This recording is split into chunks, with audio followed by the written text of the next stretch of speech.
حضرت ابو ہریرہ سے روایت ہے کہ نبی صلی اللہ علیہ وآلہ وسلم ایک دن یا ایک رات کو گھر سے باہر نکلے تو حضرت ابو بکر صدیق رضی اللہ تعالیٰ عنہ اور حضرت عمر رضی اللہ تعالیٰ عنہ سے ان کی ملاقات ہو گئی۔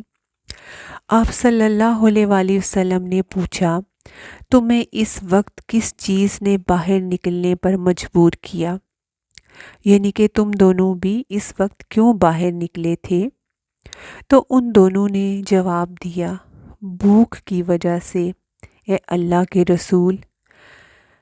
آپ صلی اللہ علیہ وآلہ وسلم نے فرمایا، اللہ کی قسم جس کے ہاتھ میں میری جان ہے، مجھے بھی اسی چیز نے باہر نکالا ہے جس چیز نے تمہیں باہر نکالا ہے۔ یعنی کہ آپ صلی اللہ علیہ وآلہ وسلم بھی سخت بھوک کی حالت میں گھر سے باہر نکلے تھے، یعنی کہ وہ صحابہ لوگ بھی اور آپ بھی کھانے کی تلاش میں باہر نکلے تھے۔ چنانچہ آپ نے انہیں کہا کہ آؤ میرے ساتھ چلو۔ چنانچہ وہ دونوں بھی آپ کے ساتھ چل پڑے۔ آپ ایک انصاری آدمی کے پاس آئے۔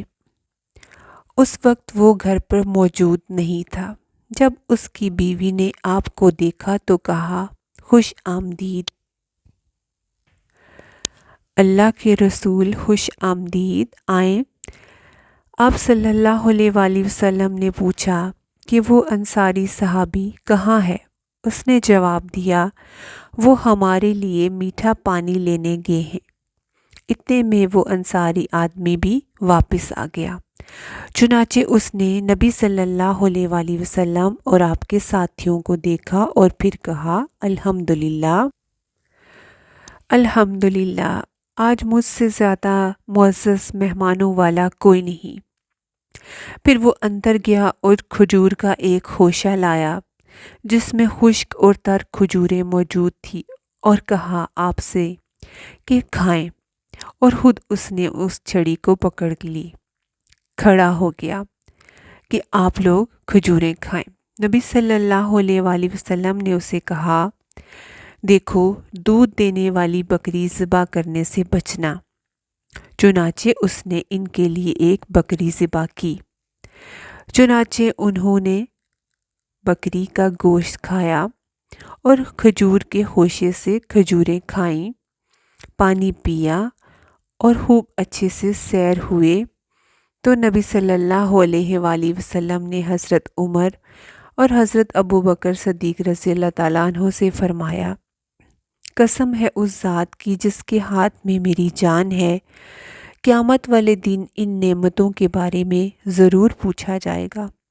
تمہیں بھوک نے تمہارے گھروں سے نکالا، لیکن اب تم ان نعمتوں سے لطف اندوز ہو کر اپنے گھر کی طرف لوٹ رہے ہو۔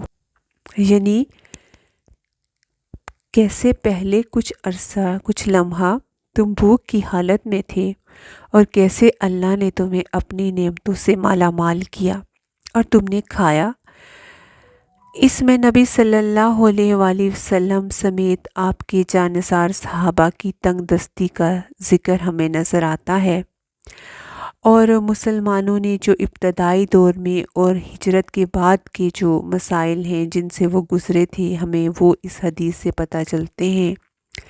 پھر اس سے یہ بھی پتہ چلتا ہے کہ ایسے ساتھیوں کے پاس جن کے پاس کھانے پینے کے لیے کچھ ہو، ان کے پاس مہمان نوازی کے لیے جایا جا سکتا ہے، اور پھر یہ بھی کہ کوئی عورت اپنے خاوند کے مہمانوں کا استقبال بھی کر سکتی ہے اور انہیں خوش آمدید بھی کہہ سکتی ہے۔